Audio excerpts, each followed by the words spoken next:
Les pasteurs vont donc pouvoir unir des personnes du même sexe. Les 105 responsables protestants réunis à Sète se sont prononcés très largement en faveur de cette réforme. Romain Ripoto, vous avez suivi ce synode pour iTélé et cette décision va concerner plus de 200 000 fidèles.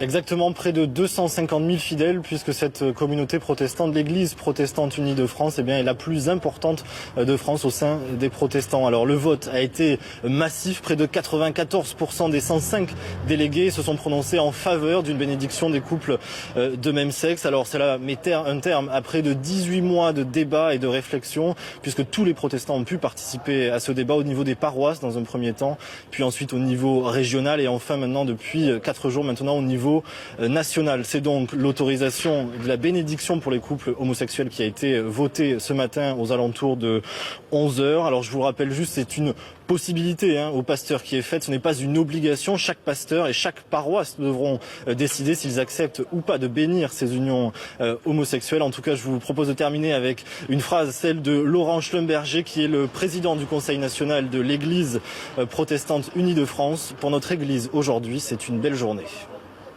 Merci beaucoup Romain pour toutes ces précisions.